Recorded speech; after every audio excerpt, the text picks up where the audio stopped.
The cold doesn't kill you right away. First, it takes your dignity, then it takes your life.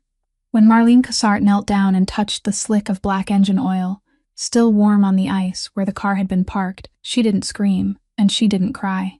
She just stared at her fiancé's cigarette still smoldering beside it, and understood a truth colder than the snow. The car had never really stalled. Her future in-laws hadn't forgotten her. They'd done the math to subtract her. Marnie was 27, a soft, full-figured woman with round cheeks and the gentle hands of an accountant, someone who'd spent her whole life being mocked for her body, called plain, heavy, unworthy. She'd made only one mistake. She'd seen numbers she wasn't meant to see in their books, numbers that knew how to launder money for people who didn't forgive. And now, on a path sealed off by a blizzard, with not a single bar of signal, she was an inconvenient witness the winter would dispose of for them. She wore high heels with a broken heel, a coat far too thin, and carried inside her pocket a memory card, the only thing left to prove she'd ever existed at all. This is the story of a woman the whole world threw away like a leftover number, and a man the whole world called a monster. They called him Dorian Vale, a name whispered in the shadows of northeastern cities. The boss who'd retreated to this mountain after the blood of his own family taught him that trust was a luxury. He was tall and cold as steel, with black hair gone silver early at the temples, and a scar running along his jaw that told stories he never would. When his enormous dog sniffed out Marnie's nearly frozen body beneath the snow, he didn't see a woman who needed saving. He saw a trap, a familiar trick his enemies played. He had every reason to turn away and let the cold finish its work, but he didn't. And that cold choice, made by a man who believed he had nothing left to give, would light something both of them had buried long ago. Because sometimes the one you fear the most is the only one willing to stand between you and the wolves. And sometimes the man they call a monster is just a man no one ever chose to keep. If this story of survival and the human heart moves you, hit that like button to show your support. Share it with someone who needs reminding that their worth isn't decided by anyone else. And don't forget to subscribe so you never miss the next chapter. Marnie's fingertips were still slick with the freezing oil when she sprang up, and the name tore out of her throat before her mind had even managed to understand it. Teddy, she called, then called again, louder this time, Teddy, her voice breaking apart in the white emptiness and falling away without a single echo answering back, as though the whole mountain had swallowed the sound. She ran toward the slope, her broken high heel making her stagger and sway across the ice, every step nearly sending her sliding to the ground. But she didn't stop, couldn't stop, because if she ran fast enough, if she made it around the bend ahead, she would see the car waiting there, the door already open, and all of this would be nothing more than a terrible misunderstanding, a cruel little joke that they would laugh off in a moment. She rounded the bend. The mountain pass stretched out before her, empty, a crooked gray scar cutting through rows of snow-covered pines before disappearing into the fog rising from the valley. And there was nothing there, no car, no red taillights, not a single human shadow, only the wind and a silence so thick she could hear her own heart pounding inside her chest. Marnie froze where she stood, both arms hanging limp at her sides, her breath leaving her in broken clouds of white. It can't be, she told herself.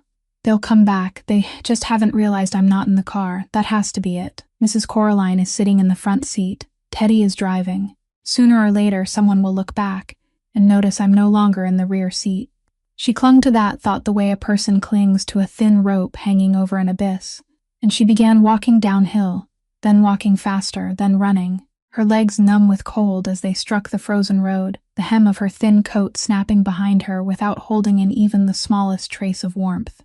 She ran until her lungs burned, until a metallic taste rose into her throat, and then she was forced to stop, bending over with both hands braced on her knees as she struggled to breathe. And it was in that moment, when she lowered her head and stared down at the road, that she saw it. Tire tracks cut deep into the fresh snow, not the marks of a stalled car left behind, but the marks of a car speeding away, two parallel grooves twisting hard and then shooting straight ahead, decisive, without the slightest hesitation. They hadn't stalled, they hadn't gotten stuck, they had hit the gas and driven away. Something inside Marnie's chest collapsed, not into a sob, but into a silent hollowing out, as though the ground beneath her feet had just been pulled away, leaving her suspended in empty air. Her trembling hand reached into her coat pocket, pulled out her phone, and she dialed the emergency number with fingers that had almost lost all feeling, pressing the phone to her ear, waiting, praying. Nothing. Not a ring, not a sound, only the cold screen showing the words "no service," and she lifted the phone high, turning in a circle, holding it toward every direction, as though somehow she might be able to catch one bar of signal out of the frozen air. But this mountain pass lay deep inside a dead zone, swallowed between massive walls of rock that blocked every signal from the civilized world below. She lowered her hand, and for the first time she truly lifted her head and looked around, forcing herself to see exactly where she was standing. The sun had slipped behind the peaks, dragging with it the last poor scraps of warmth left from the day. And darkness was beginning to seep between the tree trunks, dense and bitterly cold. The temperature was dropping so fast she could feel it, each new rush of cold sweeping in like an invisible wave. She looked down at her shoes, one heel completely broken now, then at the thin coat that was no better than a sheet of paper against the mountain wind, then toward the dark road stretching down into the valley, with no way of knowing how far she still had to go, before she might reach a roof, a light, another living person.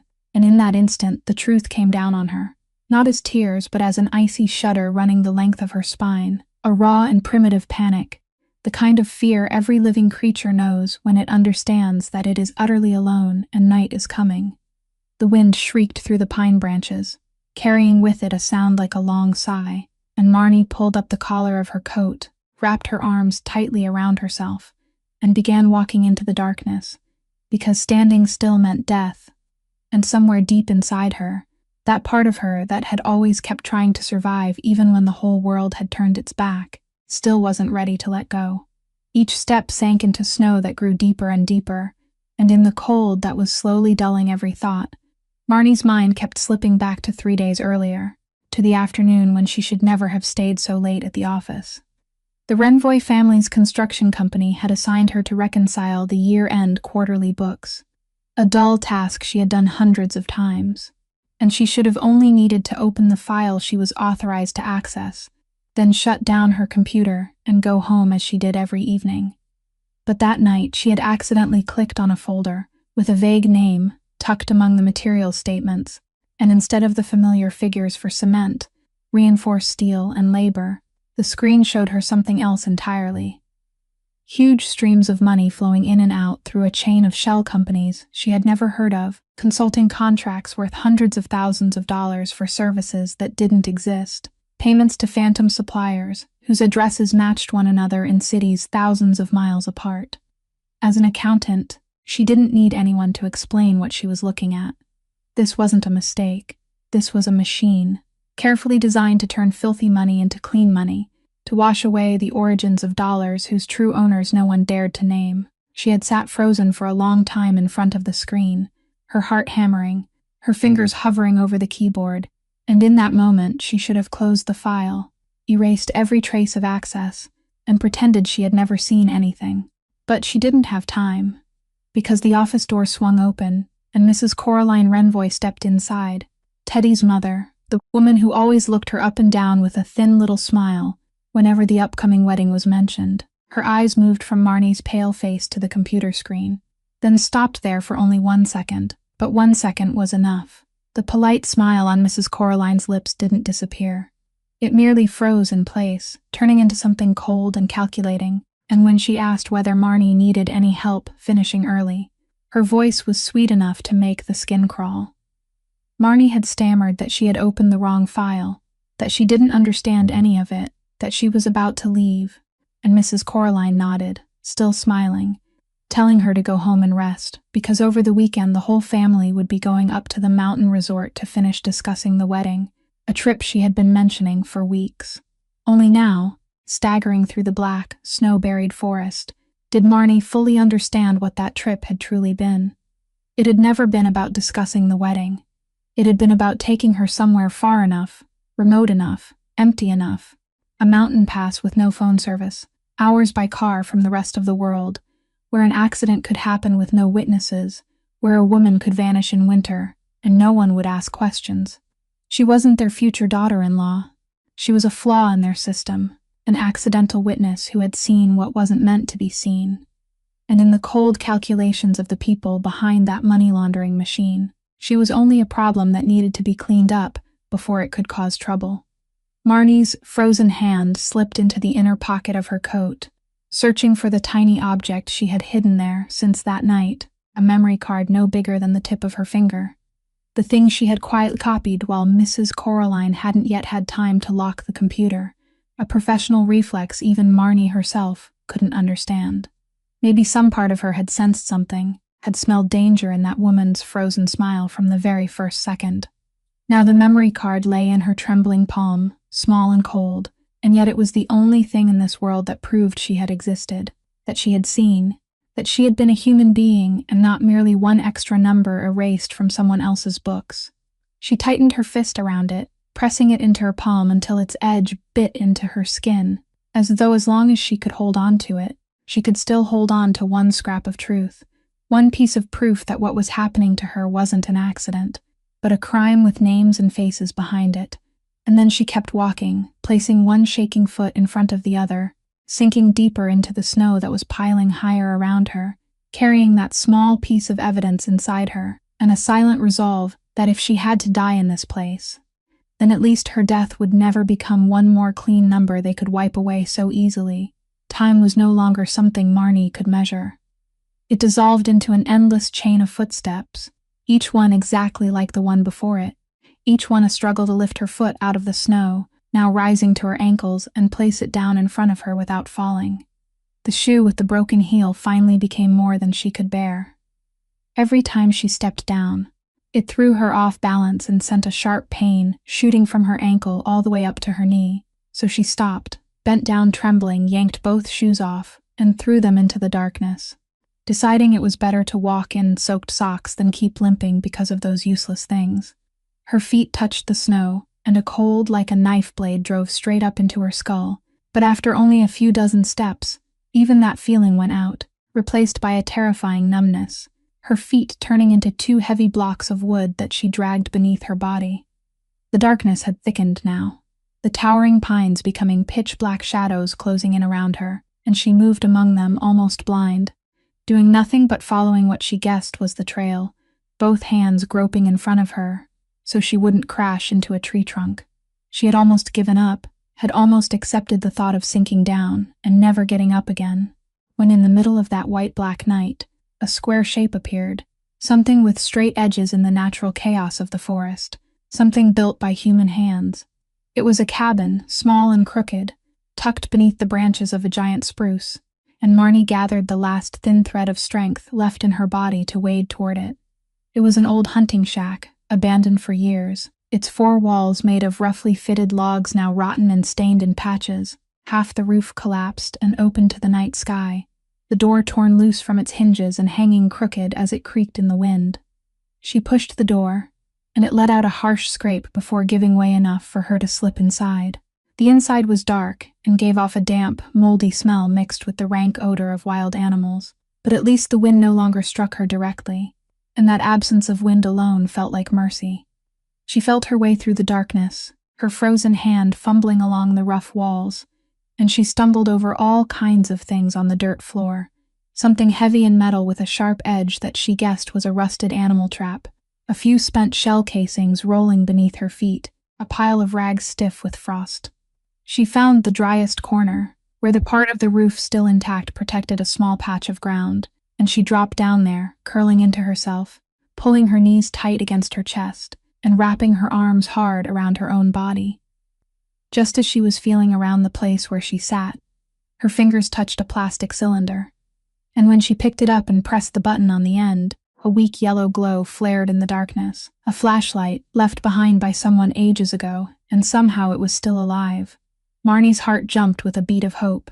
She swept the beam in a slow circle around the broken shack, seeing more clearly the small, makeshift world that had just saved her, and for one instant, that yellow dot of light felt like a friend, like a promise that she hadn't been swallowed completely by the dark.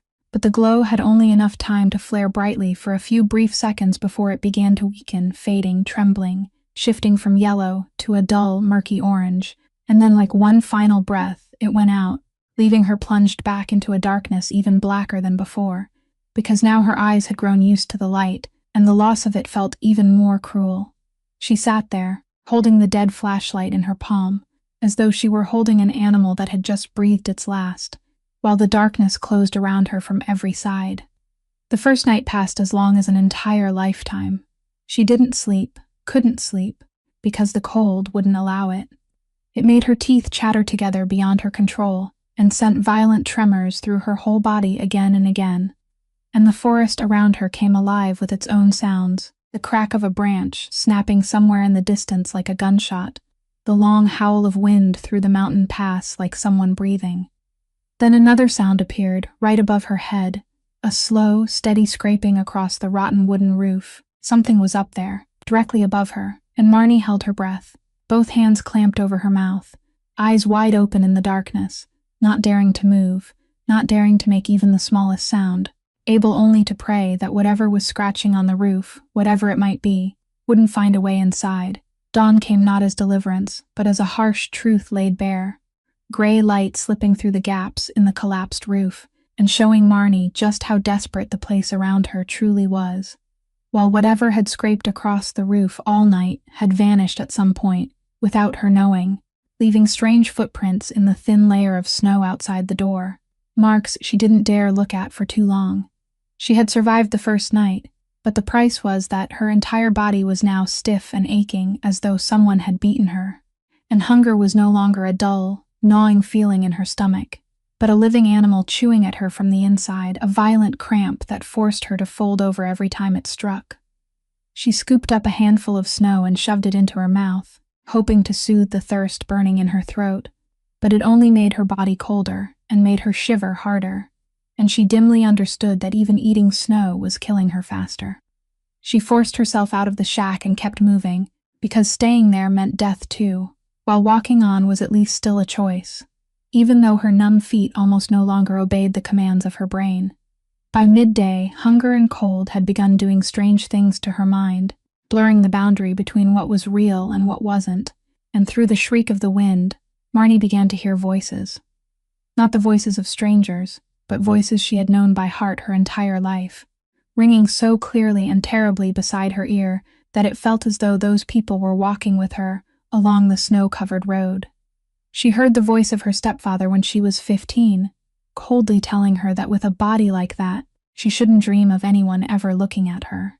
She heard the voices of classmates giggling behind her back, the cruel nicknames she had pretended not to hear for so many years. She heard Mrs. Coraline's voice, sweet and sharp as a knife, once hinting that Teddy could have chosen a more presentable girl, that Marnie ought to be grateful the family had taken pity on her and accepted her. And worst of all, she heard her own voice, that soft little voice, so used to lowering its head and apologizing, so used to shrinking itself as small as possible, so used to believing she had to try twice as hard as everyone else just to make people tolerate her presence. All her life, she had carried those voices as though carrying a sentence suspended above her head, and now, at the farthest edge of the world, they returned to surround her, whispering that she had always been a burden, that this was exactly the ending meant for something unnecessary, that being left behind to die was only the calculation everyone had quietly reached long ago. Marnie's legs finally gave out beneath her, not because she chose to stop, but because her body simply had no fuel left to take another step, and she collapsed face first into the deep snow, her cheek pressed against a whiteness that felt strangely soft and cold. And then the strangest thing happened. The freezing cold that had been torturing her suddenly seemed to retreat, making room for a gentle warmth spreading through her limbs, a softness so comforting that she wanted to close her eyes and surrender to it, like sinking into a fur blanket after a long day of exhaustion. One tiny part of her that was still awake whispered that this was a lie, that this warmth wasn't real, that this was how the cold lulled people into their final sleep. But that voice was too weak, too far away, and the false warmth was too tempting. Her eyelids grew heavy, the world around her blurred into a soft white haze, and she found that she no longer wanted to fight, only to rest for a little while, just a little while. She was still awake enough to feel a vague ache of regret, not regret for the life she had lived, but regret that she had never truly lived for herself, had never once been allowed to believe that she deserved to exist in this world. And just as her consciousness began to slip into that warm darkness, from somewhere far away in the snow-buried forest, a long howl drifted toward her, wild and lonely, the primitive cry of a predator that had scented a life fading out. Then another howl answered it, closer this time, and Marnie lay motionless in the white snow, without enough strength left to be afraid, without enough strength left to do anything except listen, as that sound drew nearer, while the false warmth tightened around her and pulled her deeper into a sleep with no way back. Marnie was drifting in a warm, weightless blackness, completely severed from her freezing body, when something pierced through that haze. Not a sound but a smell, a strong, sharp stench, the smell of damp animal fur mixed with hot breath blowing against the back of her neck. Then something rough and wet dragged across her cheek, yanking her brutally back into reality, and Marnie let out a weak moan as she struggled to open eyes that felt frozen shut. Looming over her, blocking out the gray sky, was an enormous head with thick gray fur and a pair of bright eyes fixed intently on her, and in that feverish moment of terror, she thought the wolves had found her, that this was the final instant. She tried to lift her hand to protect her throat by instinct, but her arm wouldn't move. It was heavy as lead and no longer obeyed her. The animal didn't tear into her. It only stood there, nudging its cold muzzle into her shoulder, then lifted its head toward the sky and released a deep bark that rolled through the whole forest. A call that was clearly meant to signal someone, and at that very moment she heard footsteps, heavy, solid steps crushing through the snow as they came closer, and a tall shadow fell over her, a man standing there in silence like a statue carved out of the mountain itself. He didn't hurry, didn't panic, didn't show even the smallest trace of urgency people usually had when they came upon a person close to death. He only stood still, and through her frozen lashes, Marnie sensed more than saw his gaze moving over her body. Not with pity, but with something sharp and cold and searching, the gaze of someone weighing, calculating, suspecting.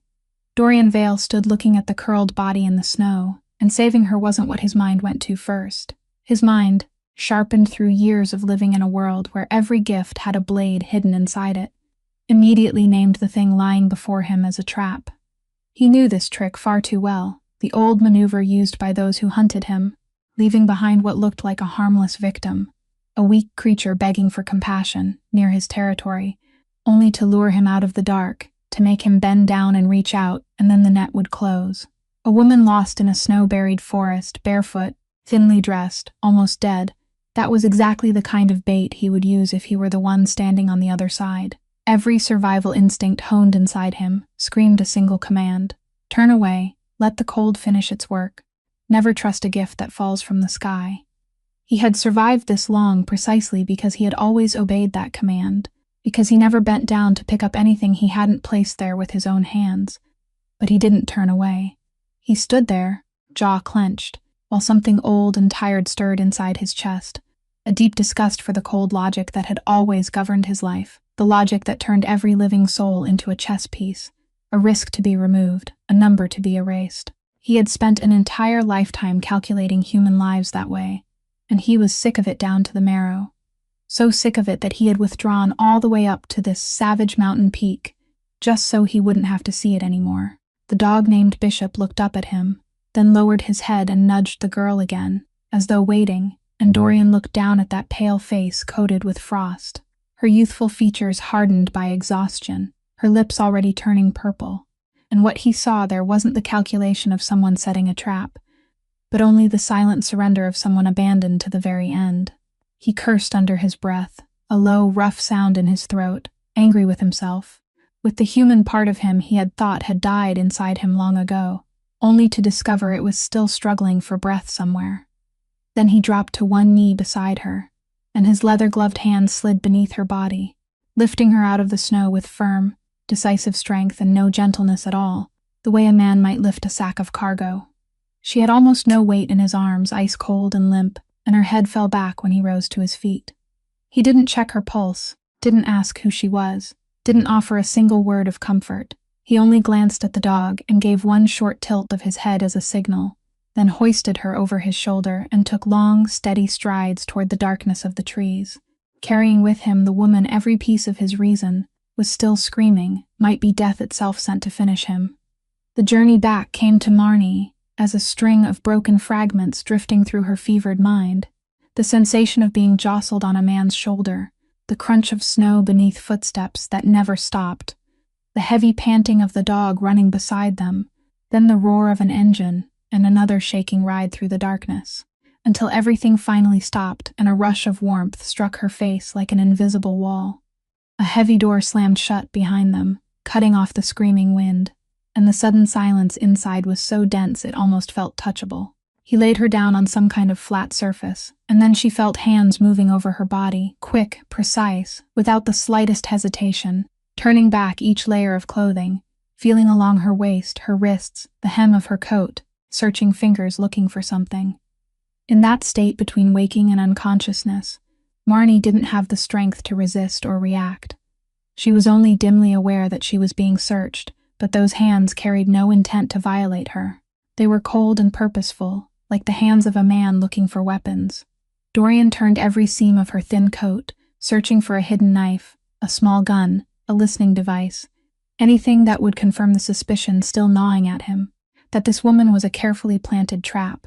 But he found nothing, not a single piece of metal, not one electronic device, not one trace of a professional. The only thing he found, hidden deep inside the lining of her inner pocket, was a tiny memory card, ice cold, and he lifted it between two fingers, turning it in the firelight with a frown. Bait sent by an enemy would carry a gun, would carry a tracker, would be a pawn equipped to complete its task.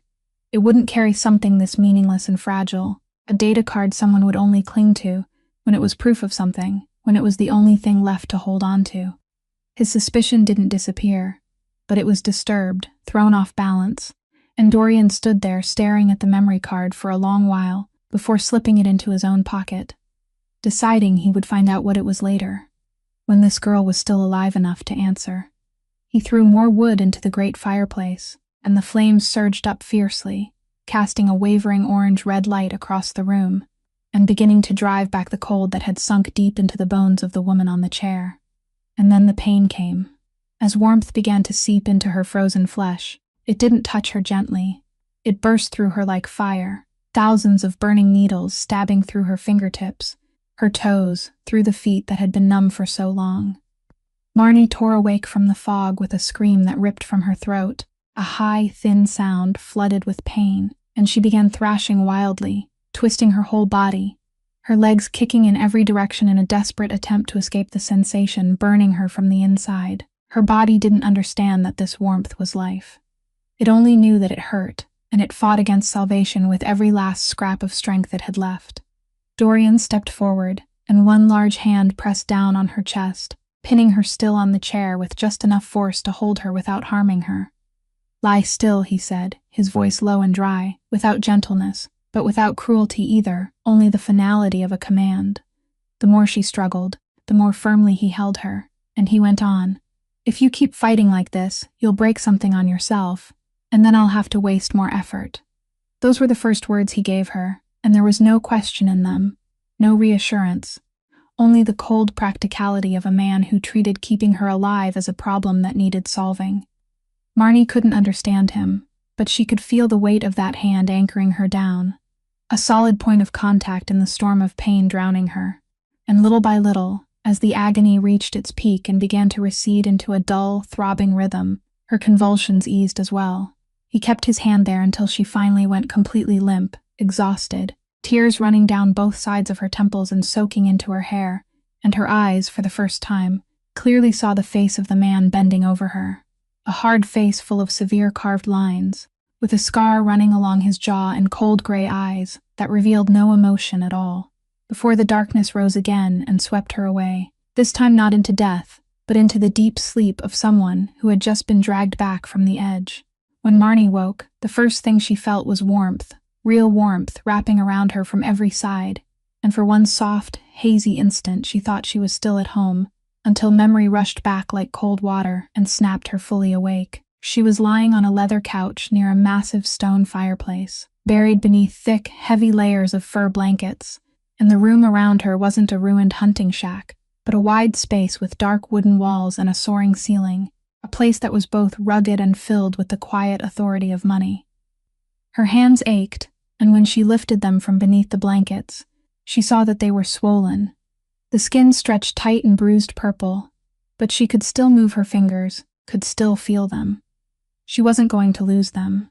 She struggled to sit up, and it was then that she realized her right wrist had been loosely tied to the arm of the couch with a soft rope, not tight enough to hurt her, but enough to keep her from standing up and going anywhere. Her heart clenched, and her frightened gaze swept across the room, stopping on the heavy wooden door on the far side, surely locked, then on the tall windows beyond which there was only the blinding whiteness of the snowstorm still howling outside. She was no longer in the middle of the forest, but she wasn't free either. A low, quiet sound came from the dark corner of the room, and Marnie flinched, turning sharply toward it.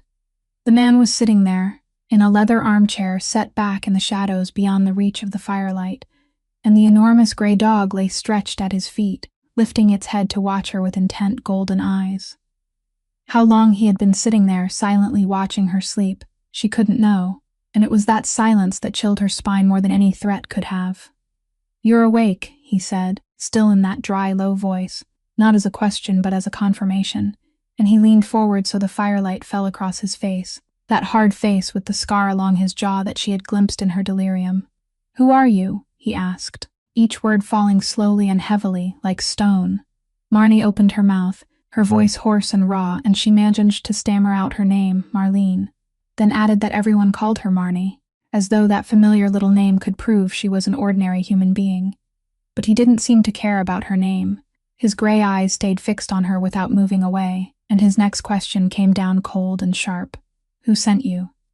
Marnie blinked, not understanding, then stammered that no one had sent her, that she had gotten lost, that she had almost died, and Dorian rose abruptly from the chair, his tall frame casting a shadow over her, making her shrink back on the couch before she could stop herself. "Don't lie to me," he said, his voice no louder than before, but carrying a weight that seemed to make the room several degrees colder. "No one accidentally ends up on this side of the mountain. No one." He began pacing in front of her like an animal in a cage, and his words came out cold and precise. He said he had lived here long enough to know that nothing happened to him by chance, that a woman with no shoes, no luggage, and almost no life left in her, abandoned exactly where his dog would find her, was something too perfectly staged to be true. He asked for the names of the people who had hired her.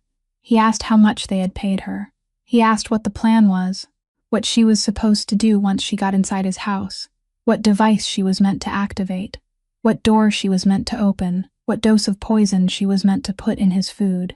Marnie listened to those accusations with her mind spinning from terror and from the absurdity of it all, and something inside her, maybe the last scrap of strength left after days spent close to death, suddenly broke open into a sob that was both furious and hopeless. She said she didn't know who he was, that she didn't even know where she was, that she wasn't anyone's spy, and then her voice shattered as she forced out the rawest truth about herself, that she was only someone everyone wanted to throw away, someone whose own soon-to-be family had driven off and left her in the snow-covered forest to die, and if he wanted to kill her, he should just do it, because she was too tired of trying to survive. The room fell silent after those words, with only the crackle of the fire remaining, and Dorian stopped walking, looking down at the tear-soaked face lifted in defiance toward him, and for the first time since he had found her, a flicker of doubt moved through his cold gray eyes. Not doubt about her, but doubt about his own conclusions. Dorian said nothing for a long time. He only stood there looking at her, then dragged a wooden chair over and set it across from her before sitting down, arms folded over his chest, and in a voice with less threat in it now, but still carrying every bit of its sharp coldness. He told her to talk, to tell it from the beginning, and she had better not make anything up. Marnie drew in a trembling breath, and then she began to tell him, her voice stammering and broken at first, but gradually becoming clearer as the words poured out like water that had been held back for too long. She told him about her accounting job at the Renvoy family's construction company, about Teddy, the man she was supposed to marry, about his mother, who had always looked at her with contempt. She told him about the fateful evening, when she accidentally clicked on a folder that was never supposed to be opened, and about what she saw inside it, enormous streams of money, moving in circles through a network of shell companies, false contracts for services that didn't exist, A whole machine built with careful precision for one purpose only: to turn dirty money into clean money. She told him about the moment Mrs. Coraline walked in and caught her looking at the screen, about the smile that froze on that woman's lips, and about the mountain trip arranged right afterward under the excuse of discussing the wedding. Then her voice sank lower as she reached the end, telling him about the car pretending to break down in the middle of the pass, about being told to climb up the slope to search for phone service, and about the moment she returned and saw only an empty road and tire tracks where the car had accelerated away, leaving her alone in the cold so Winter could finish the rest of the work. When she was done, the room fell into silence again, and Marnie sat there exhausted, her wrist still tied to the arm of the couch, waiting for him to mock her, waiting for him to call her a liar again. Dorian didn't laugh, but his face still held the caution of a man who had grown far too used to being deceived. He said it was a good story. A tragic story so perfect, it was exactly the kind of story someone would invent to soften a man with too much compassion. Marnie argued that she didn't need his pity, that she was telling the truth because it was all she had left, and to prove it, she told him to check the memory card he had taken from her. Everything was in there, every ledger, every number, every name. The names, Dorian repeated, his eyes narrowing slightly. What names? And Marnie, desperate to be believed, began listing the ones she could remember. The names of the shell companies that appeared again and again in those books. And then she mentioned one name.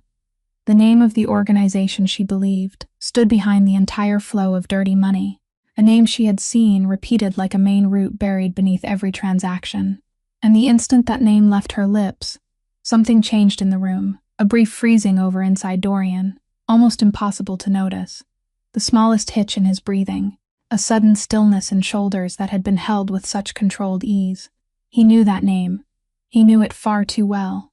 It was a name that belonged to a past he had buried along with many other things, a name tied to the very people who had once betrayed him, who had once spilled the blood of people he trusted, who had once taught him the bitter lesson that trust was a luxury a man like him should never have. For one short second, a whole storm of memories and calculations churned behind his gray eyes, because if what this girl was saying was true, then she wasn't a trap sent by his enemies to lure him out.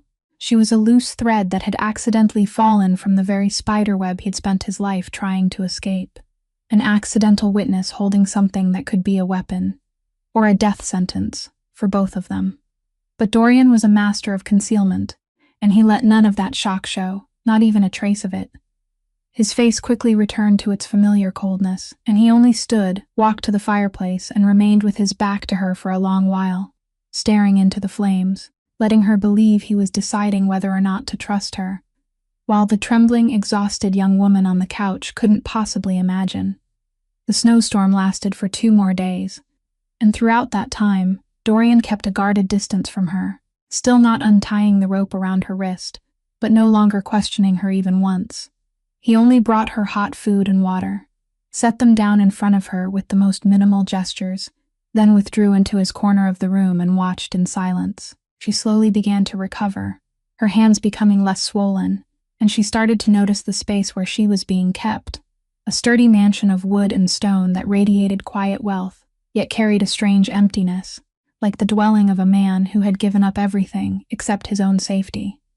On the afternoon of the second day, Dorian sat at the large wooden table in the middle of the room with a stack of papers spread out before him and a pen in his hand, his brow drawn tight, and from her place on the couch, Marnie could see that he was struggling with the numbers, writing, crossing things out, tapping his finger against the tabletop in irritation. He managed an entire hidden network of business, spread across many channels, money moving through more routes than most people could follow. But he was a man of action, not spreadsheets, and that tangled mess of ledgers was clearly driving him mad. Marnie watched him for a long time, and then, almost without realizing what she was doing, her professional eyes began moving across the numbers she could read upside down from where she sat, and something wrong immediately struck her, a misalignment, a number that didn't match, an error sitting plainly among the rows of figures that she couldn't possibly fail to see, like a wrong note in a familiar song. She hesitated, knowing that speaking up could be a mistake, that it would be better to sit quietly and avoid drawing attention to herself. But the part of her that had done this work for so many years couldn't bear to look at an obvious error and ignore it. "The third column from the bottom," she said softly, her voice trembling but clear. "You added the incoming transfer to the outgoing transfer by mistake, so the final total is off. And if you leave it that way, you'll think you're missing a sum when it's actually still there." Dorian's head snapped up as he looked at her, his gray eyes narrowing, and for a moment she thought she had crossed some forbidden line, that he would be furious because she had dared to look into his affairs. He said nothing, only bent back down and checked the column she had just pointed out, his finger moving along each row, and Marnie saw his shoulders tense slightly when he found the exact mistake she had mentioned, the error that had been hiding in that pile of papers all afternoon and giving him a headache. He straightened in his chair, set the pen down, and this time when he looked at her, his eyes were different. Ever since he had found her in the snow, he had looked at her as a suspicious object, a security problem to be solved, a possible threat wearing the shape of a human being. But now, for the first time, he looked at her as a person with something real inside, someone with value, with a sharp skill and a keen mind he hadn't expected to find behind that soft appearance and those frightened eyes. Bait sent to kill him wouldn't accidentally correct an accounting error for him, wouldn't reveal a real person with professional reflexes that couldn't be faked like this. "You said you're an accountant," he said slowly, as though repeating it to himself, and this time there was no mocking suspicion left in his voice, only a reluctant acknowledgement. Marnie nodded, then added quietly that numbers never knew how to lie. That was why people hid the truth inside them, and that was also why she had seen what she wasn't supposed to see. Dorian watched her in silence for a little while longer. Then he stood, came around the table, and without a word bent down to untie the rope binding her wrist to the arm of the couch. The rope fell to the floor, and she rubbed her freed wrist, staring up at him in astonishment. He offered no explanation, only said curtly that if she meant to kill him, she had already had more than enough chances. Then he turned away, but Marnie understood that something had just shifted between them, that she had crossed an invisible line, moving from a suspected prisoner into something else neither of them yet knew how to name. That night, the snowstorm reached its peak, the wind slamming against the tall windows of the mansion, as though it meant to tear them apart. And inside that crazed howling, no one could have heard the footsteps moving quietly closer through the white darkness. Marnie had drifted into a light sleep on the familiar couch when something strange woke her. Not the sound of the wind, but a sudden change in Bishop's posture. The dog sprang up from his place by the fireplace, his entire body rigid, the fur along his spine rising into a ridge, and from deep in his throat came a low, heavy growl full of warning, aimed straight at the door. Dorian, who had been sitting at the table cleaning his gun, lifted his head at once, and in one instant his whole being changed. The idle stillness vanished, replaced by the razor-sharp alertness of a predator that had scented danger. He rose without a sound, snuffed out the single oil lamp so the room was left with only the wavering firelight, then turned to Marnie and signaled to her with one decisive motion of his hand. "Get down. Don't make a sound." She slipped off the couch and curled herself behind the back of the leather seat, her heart pounding so hard she thought even that sound would be loud enough to give away her hiding place. The next moment stretched out in a silence pulled tight as a wire, with only the wind and the dog's quiet growl filling the room. And then suddenly the heavy door was kicked open, and snow and wind rushed in with two black shadows moving fast and clean, men who had clearly been trained for this kind of work. But Dorian was no longer where he had been. He had already retreated into the darkness the moment the door burst open, and from a hidden corner he struck first, so fast and so precisely that Marnie almost couldn't understand what was happening. She saw only the flickering movements of shadows in the unsteady firelight and heard dry, brutal sounds tearing through the night. She clamped both hands over her mouth to keep from screaming, pressing herself flat against the cold wooden floor, eyes wide as she watched the chaos unfold only a few steps away. Bishop lunged into the fight with a savage growl, and one of the two strangers staggered and fell under the dog's weight. Dorian moved through the darkness with terrifying mastery. He was the owner of this space, knew every hidden angle, every shadow, and he used all of it as a weapon, turning his own dark room into a trap the intruders had been foolish enough to enter. For a few brief moments that felt endless, everything became a tangle of harsh noises, impacts, furniture crashing over. and Marnie huddled behind the couch, trembling and praying, utterly helpless, a horrified witness to a violent world she had never imagined. Then the remaining intruder, the one still on his feet, turned toward the darkness where Dorian had just moved, and a deafening blast exploded inside the closed room. A short flash of light tore through the air, and Marnie heard a sharp, choked breath, Dorian's breath, followed by the heavy sound of a body crashing onto the wooden floor. She didn't have time to think. A strangled cry broke from her throat before she could stop it. But even after being hit, Dorian still hadn't gone down completely. From the floor, he launched one final blow, and the intruder cried out before collapsing motionless as well, while the man Bishop had knocked down scrambled to his feet and fled through the open door, vanishing into the white roar of the blizzard, leaving the door wide open and banging wildly in the wind. The sudden silence that fell over the room was more frightening than all the noise before it, a silence broken only by the shriek of wind through the open doorway and the heavy, rasping breath of the man lying on the floor. Marnie slowly raised her head above the couch, her whole body shaking, and in the flickering firelight she saw Dorian, the man she had always thought of as a mountain. Nothing could move, collapsed on his side across the wooden floor, one hand pressed hard against his ribs, while between his fingers, a dark stain was spreading wider and wider across the fabric of his shirt. Marnie crawled out from her hiding place, both knees giving way against the cold wooden floor, and in that moment the whole world seemed to shrink until there was nothing left but the man lying at her feet, breathing in rough, rattling pulls, and the dark stain spreading wider between his fingers. But then her eyes caught something else, on the table not far away. Lying among the scattered wreckage, Dorian's car keys, the metal glinting in the firelight like an invitation. The door was still hanging wide open. The storm outside would eventually ease, and his car was parked somewhere out there. She could stand up right now, snatch the keys, take a thick coat, and leave this man lying there with his wound, leaving fate to decide, exactly the way people had once left her behind. The thought flashed through her mind cold and clear.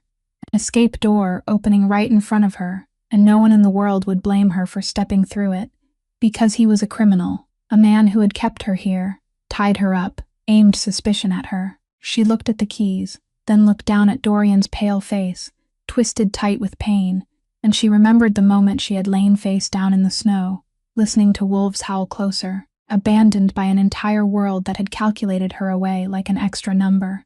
And in that very second, she understood that if she walked through that door, if she let him die in order to save herself, then she would become exactly the kind of person who had driven her to this edge, would become a copy of the people who had broken her.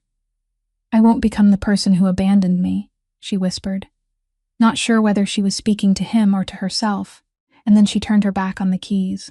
First aid kit, Dorian forced out through clenched teeth, broken but still clear. In the cabinet, under the sink, blue metal box, get it now.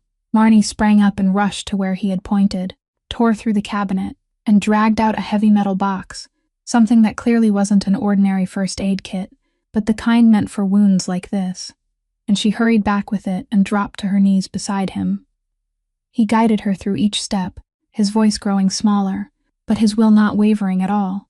He told her to cut away the fabric of his shirt around the wound, and she obeyed with trembling hands, trying not to look directly at what she was exposing. "Stop the bleeding first," he hissed. "That gauze, press hard. Don't be afraid of hurting me. Just press." Marnie swallowed hard, placed her whole palm over the gauze, and leaned all her weight down on it, and Dorian jerked beneath her, a strangled growl catching in his throat, his hand clamping around her wrist like a vice, but he didn't push her away. He only braced himself and endured it.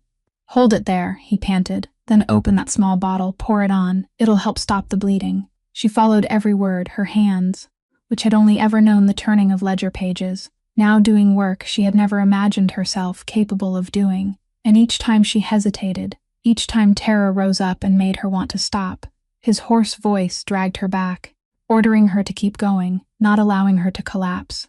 He showed her how to bind the wound tightly, how to wrap the bandages around his body to hold the gauze in place, and she did all of it in a state of such fierce concentration that she forgot her fear, her hands slowly becoming steadier, no longer shaking, as though the very act of saving someone were giving her a strength she had never known she possessed.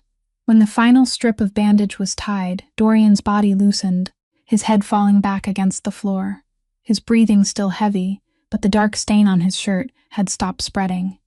He looked up at her through eyes blurred with pain and blood loss, and in that look there was something she had never seen in him before. A surprise, almost a kind of wonder. "You could have left," he said, his voice now only a ragged whisper. "The keys were right there on the table. I saw you look at them." Marnie sank down beside him, her dirty hands resting in her lap, and she looked into the burning fire instead of looking at him when she answered, softly but firmly, that yes, she had looked at them, and that a part of her had wanted to grab them and run. "But I already know what it feels like to be left behind to die," she went on, "and I can't do that to anyone else, not even someone like you." Dorian didn't answer. He only closed his eyes, and in the silence between them, for the first time since fate had thrown them into the same room, it was no longer the silence of jailer and prisoner, but a different kind of silence, fragile and still unnamed, between two people who now owed each other a life. The fever came for Dorian the following night, his body burning beneath the blankets as the wound began its battle, and Marnie stayed awake beside him, wiping sweat from his forehead with a damp cloth, coaxing small sips of water past his dry, cracked lips. In his delirium, he became someone different, the man who always controlled every movement now letting broken, senseless words spill from him, sometimes snapping at some ghost only he could see, sometimes murmuring names she didn't recognize, and each time she reached out to wipe his face, he flinched away like a wounded animal, used to no one touching him with tenderness. She didn't try to question him, only remained patiently beside him, doing what she could, and she learned how to move quickly, slipping in to place the cool cloth on his forehead and drawing back before his hand could swing up. Near dawn the fever broke, his breathing steadied, and he sank into a true deep sleep instead of that restless, wavering delirium, while Marnie slumped down beside the couch, exhausted, and drifted off without knowing when it happened. When she woke, the pale sunlight of a morning after the storm was falling through the tall windows, and the first thing she noticed was warmth. The fireplace in front of her was blazing, packed full of fresh logs, its strong, full flames sending heat through the room. She stared at it in confusion, because when she had fallen asleep the night before, the fire had been almost out, with only fading red embers left. And she knew for certain she hadn't gotten up to add more wood. She turned to look at Dorian and saw him sitting with his back against the couch, his face still pale and weary, but his eyes awake, and she understood then that he himself, though still too weak to stand steadily, had forced himself up while she slept to rebuild the fire so she would be warm. He said nothing about it, claimed no credit, only turned his face away when he caught her questioning gaze, as though he had been caught doing something that made him uncomfortable. But Marnie's eyes didn't stay on the fire. They moved across the room and stopped on the great door, the heavy door that for days had always been bolted and locked tight, keeping her inside. Now it was no longer locked. The iron bolt had been drawn back, hanging loose against the frame, and the door stood only slightly closed, letting in a thin white seam of light from the world outside.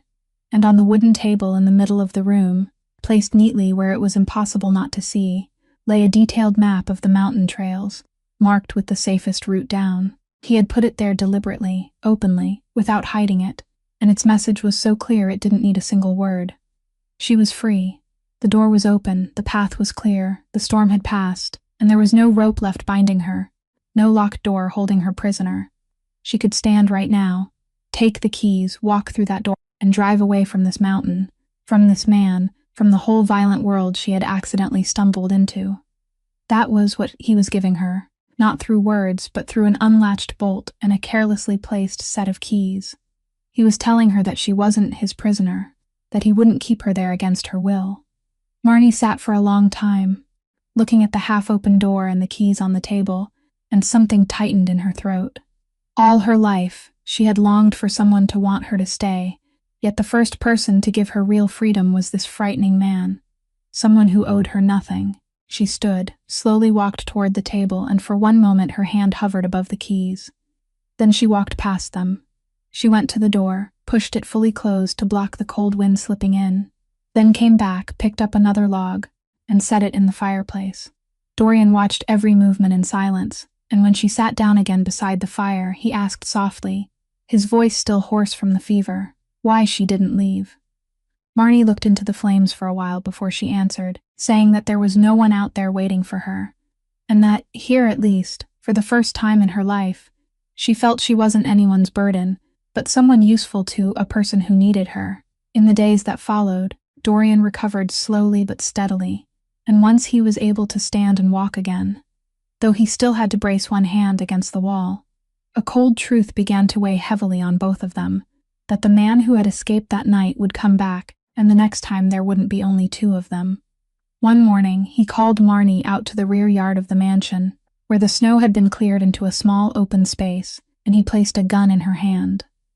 She stepped back by instinct, shaking her head, saying she couldn't, that she had never touched anything like this before, that she was an accountant, not someone who knew how to hold a gun. He looked at her with calm, gray eyes and said that the other night she had proved she could do things she thought she couldn't, that if they came back when he was unable to protect her, she needed to know how to protect herself.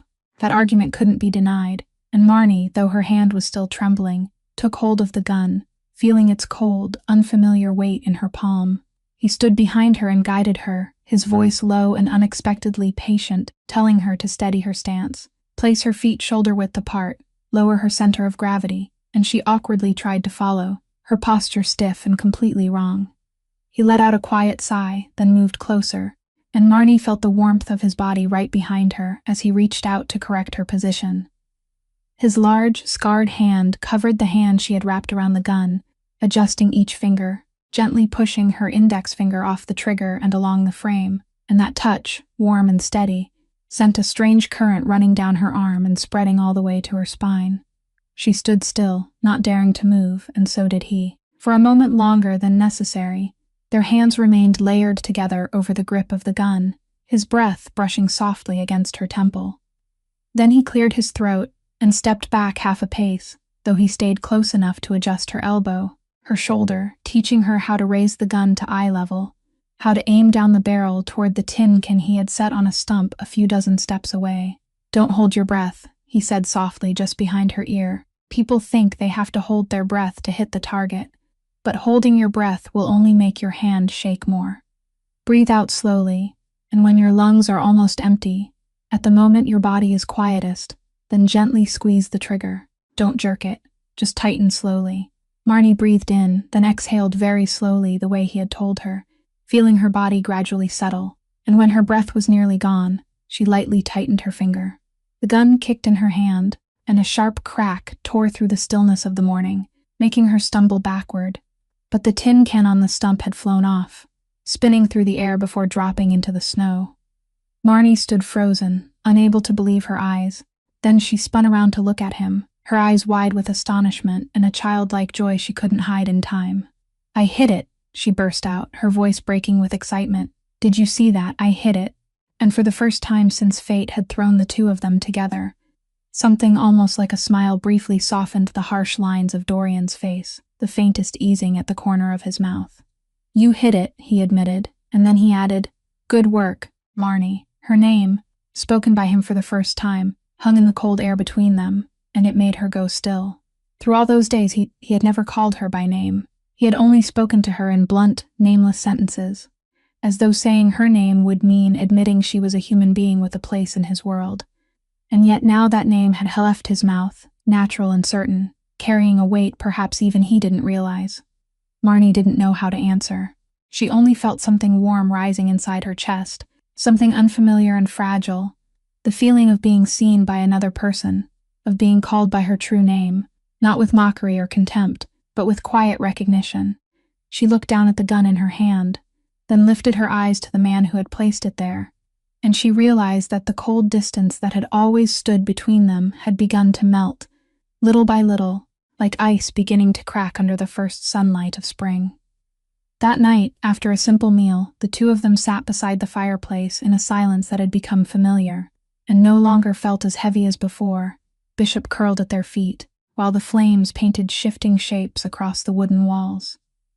Marnie was the one who broke the silence. She softly asked him about the name she had mentioned from the ledgers, the name that had made him go still that day, even though he had tried to hide it, and she asked whether it meant something to him.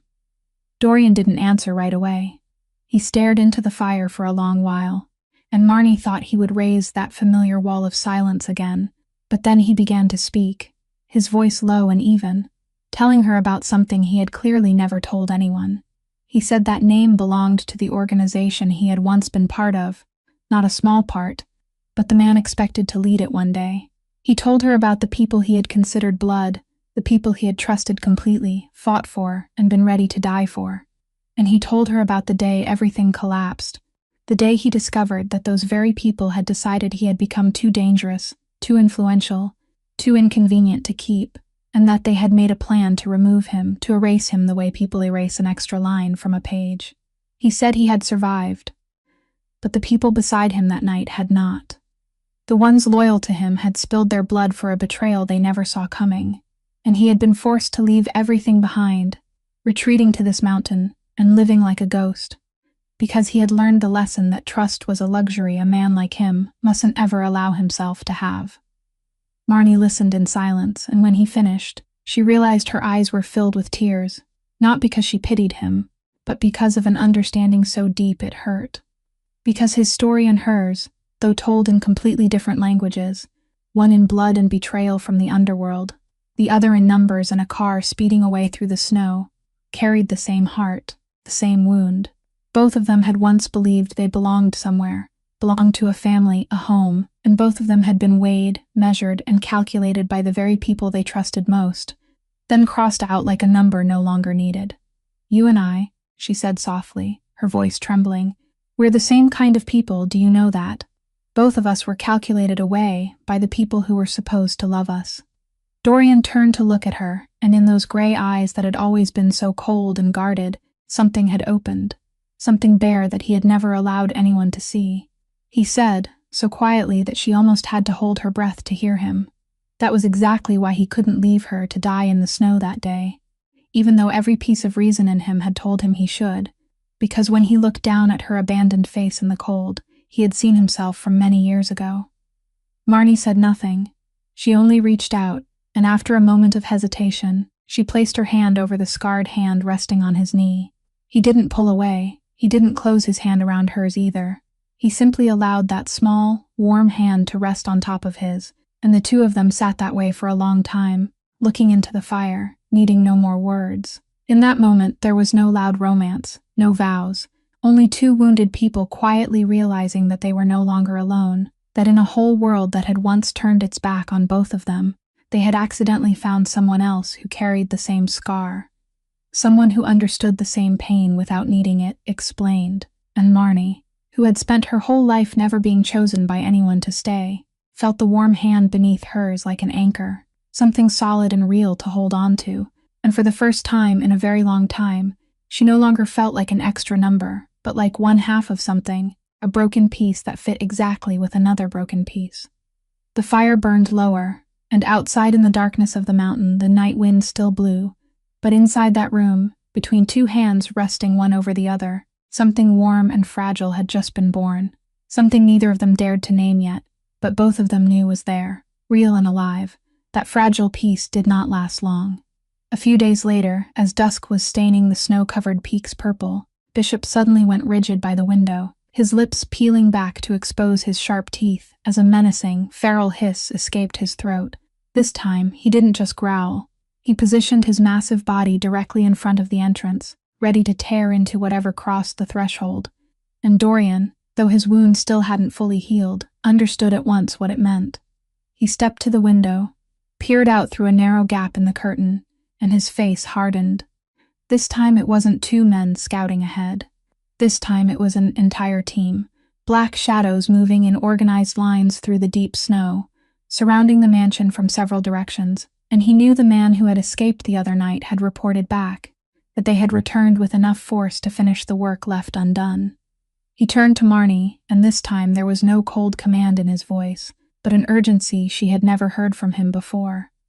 He told her to take the gun he had taught her to shoot, go up to the loft, hide behind the wooden crates there, and no matter what happened below, not to reveal herself until it was truly necessary.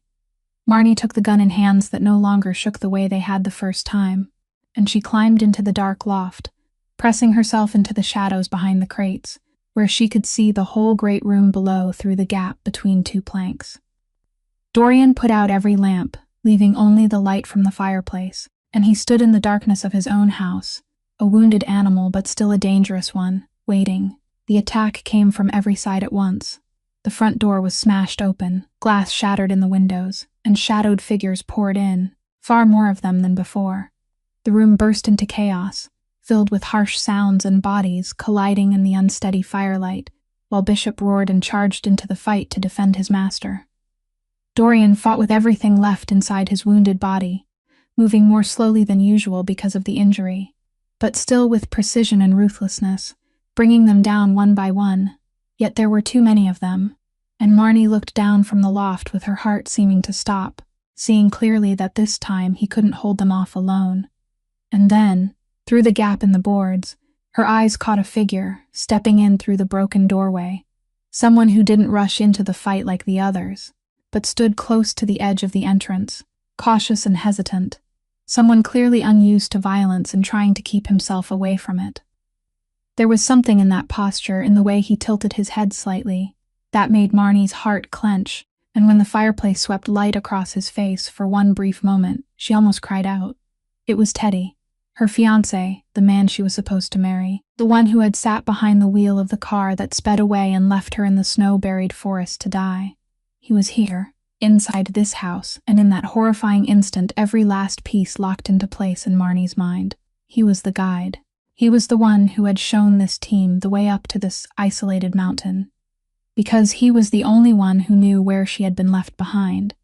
And when news of a woman surviving on this mountain reached his family, they had understood that the witness they believed was dead was still alive, still holding something that could destroy them. And they had sent Teddy with these men to finish the work Winter had failed to complete, to clean away the extra number they had thought they had erased.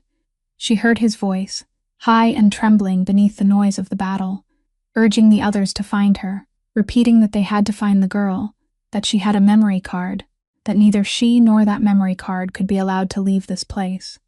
Hearing those words come from the mouth of the man who had once held her hand, who had once promised her a future, something inside Marnie froze and then shattered, not into pain, but into a clarity so cold, it was almost frightening.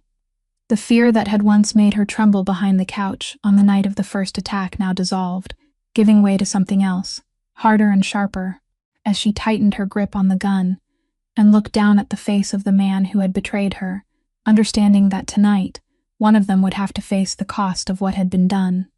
Below, the fight was turning against Dorian. He had brought down several of them, but the price was that the old wound in his ribs had torn open again, and from the loft, Marnie saw him stagger against a pillar, one hand pressed to his side, his breathing heavy, his strength visibly draining out of him. A large man noticed that weakness. He circled behind Dorian, lifted his weapon, and aimed straight at the man who was collapsing and could no longer defend himself. And in that moment, Marnie's entire world narrowed down to one single point. She didn't have time to think, didn't have time to be afraid. Everything Dorian had taught her rose up from somewhere deep beneath conscious thought.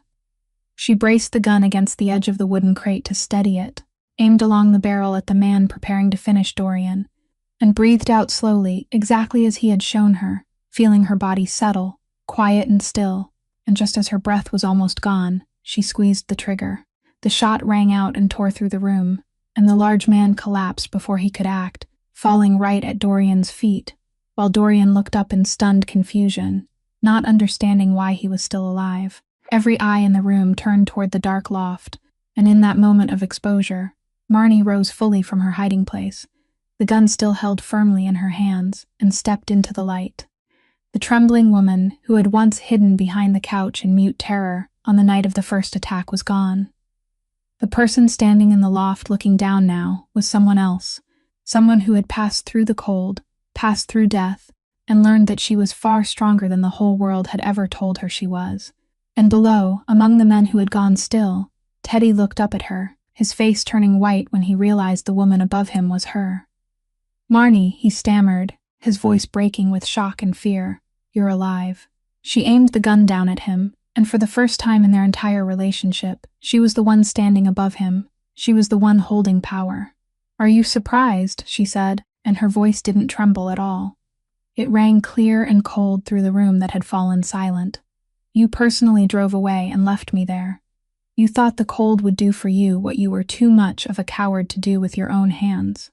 Teddy raised both hands and began stammering excuses, saying it had been his mother's idea, that he'd had no other choice, that he'd never wanted any of this to happen.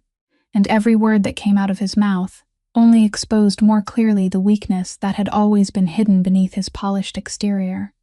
She looked at him, the man she had once believed she would spend her life with, and she felt no hatred, not even pain. She felt only a cold pity for someone so weak he had needed Winter and other men to kill for him.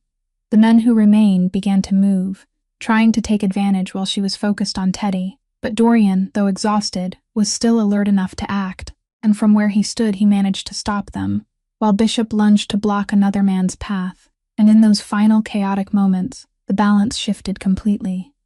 Seeing their companions fall one by one, and seeing that the woman in the loft didn't waver, as she kept her gun aimed at them, the surviving men began to retreat, dragging themselves out of the room and vanishing into the night, leaving Teddy standing alone in the wreckage, shaking, with no one left to hide behind. He looked around in desperation, then turned back toward Marnie, and he began to beg, calling her name, bringing up old memories, promising that if she let him go, he would never bother her again. Marnie slowly descended the loft stairs, the gun still aimed at him, until she stood directly in front of him, close enough to see the fear in his eyes, the eyes she had once mistaken for gentle. And in that moment she understood that she had full power, that she could do anything she wanted to the man who had pushed her to the edge of death. Her hand holding the gun was steady, not shaking at all, but her mind was standing before another abyss, a choice not about survival, but about what kind of person she would become after tonight. Marnie stood facing Teddy for a long time, the gun still aimed straight at him, and in that silence, she could hear his frightened panting, could see the pleading in his eyes. Then she slowly lowered the gun. She wouldn't become a killer, not because he deserved to be spared, but because she didn't want to give him the power to turn her into something she was not. "Go," she said, her voice hoarse, "and tell your mother that I'm still alive, and that what I know about your family won't die with me."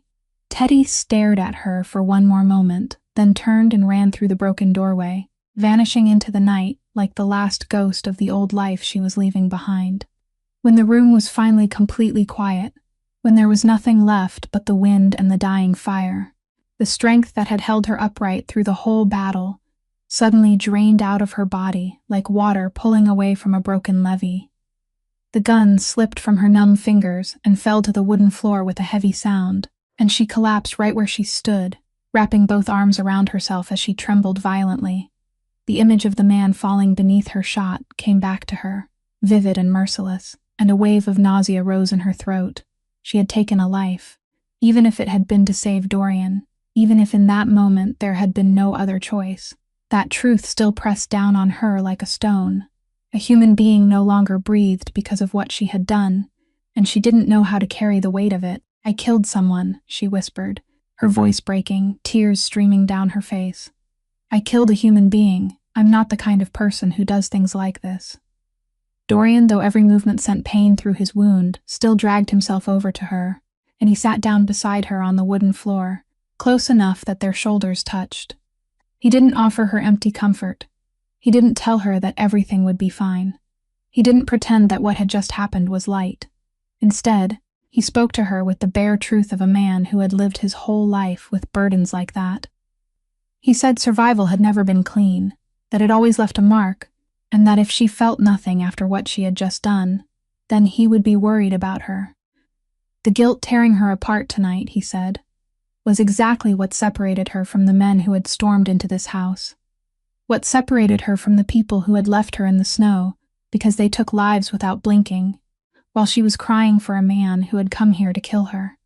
He said that tonight she hadn't killed out of hatred or pleasure, but because in that moment she had been forced to choose between the life of someone who came to bring death and the life of someone she wanted to protect.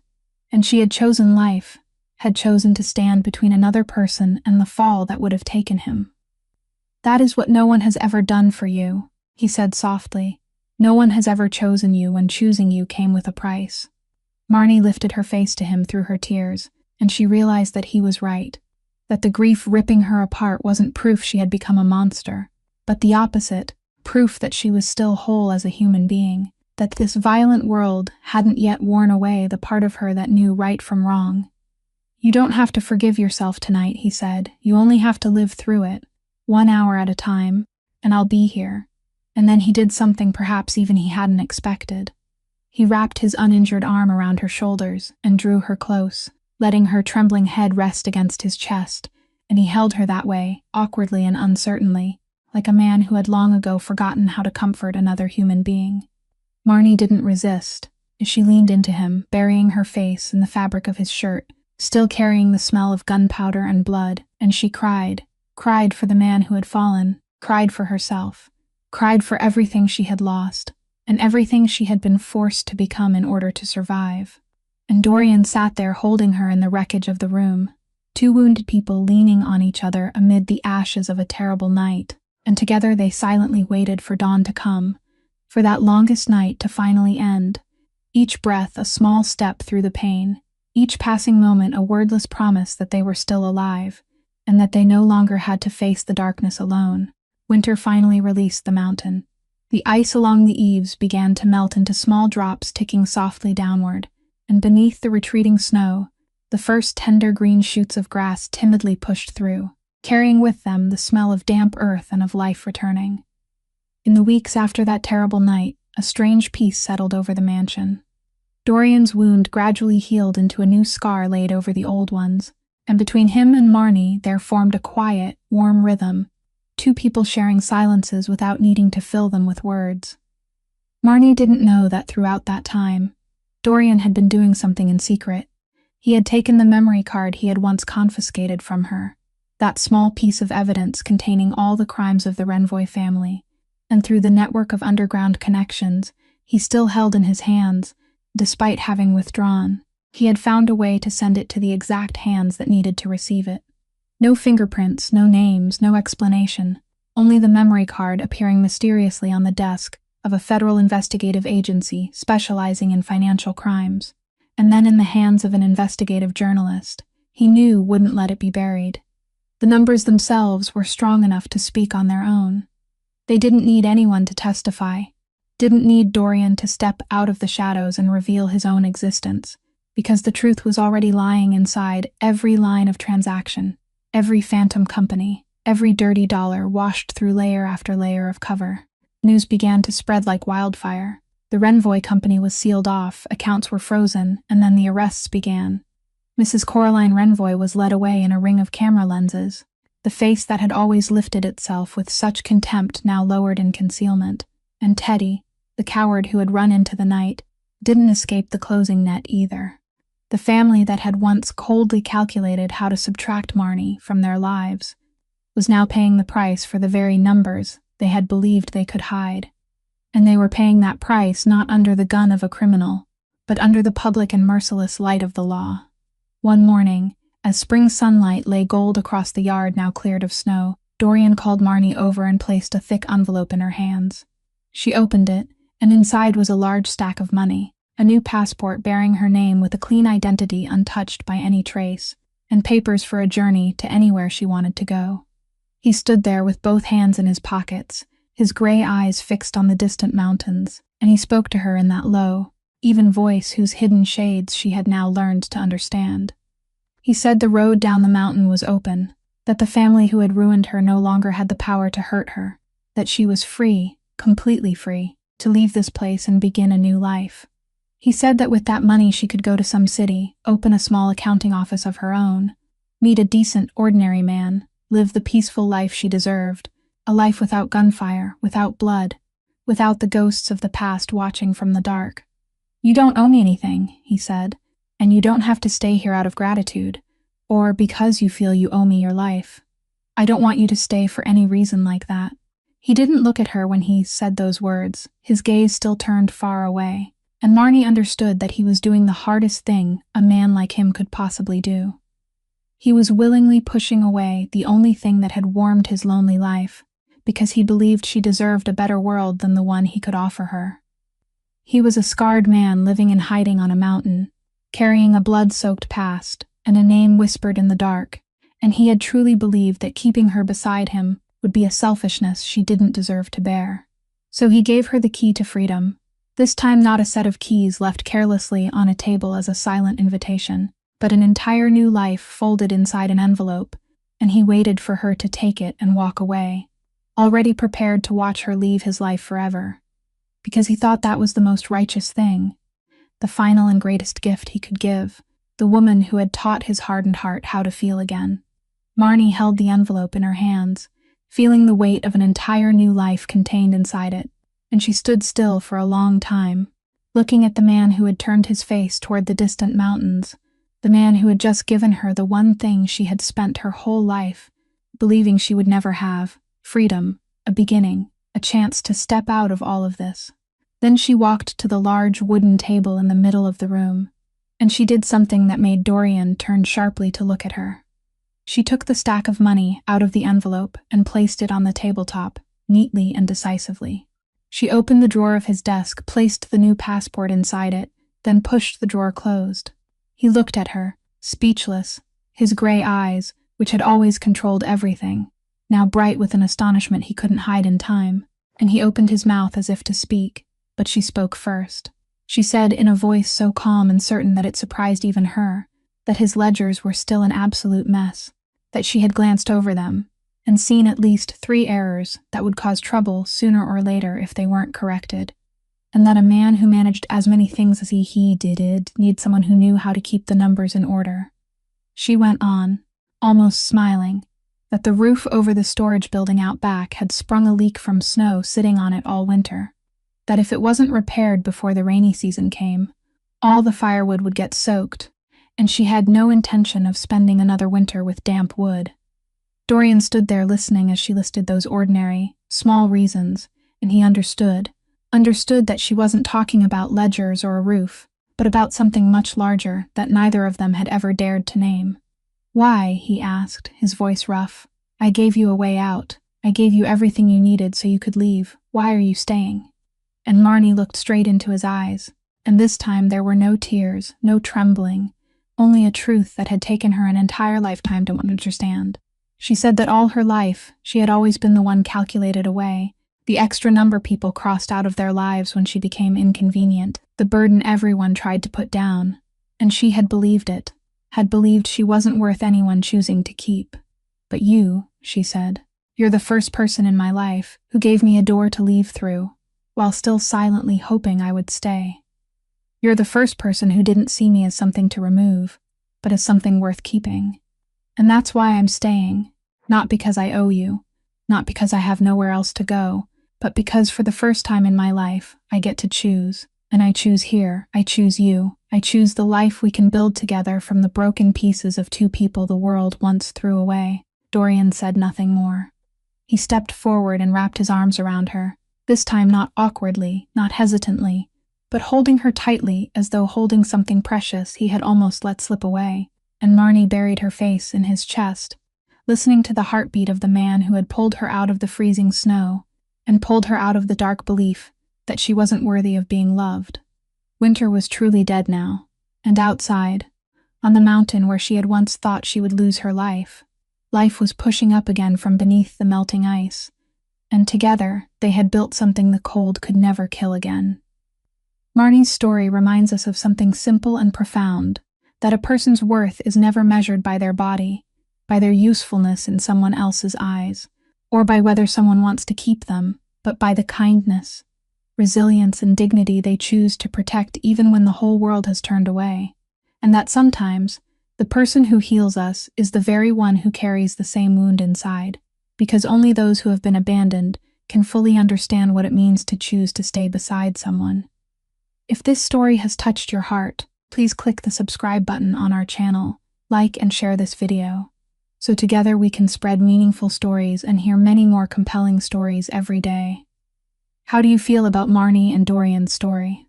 Do you think you would take the envelope and leave, or choose to stay? Please leave a comment sharing the deepest feelings from your heart, because we always hope to hear your voice. We wish everyone listening to this story abundant health, a joyful life, peace and serenity every day. Goodbye, and we'll see you again in the next videos.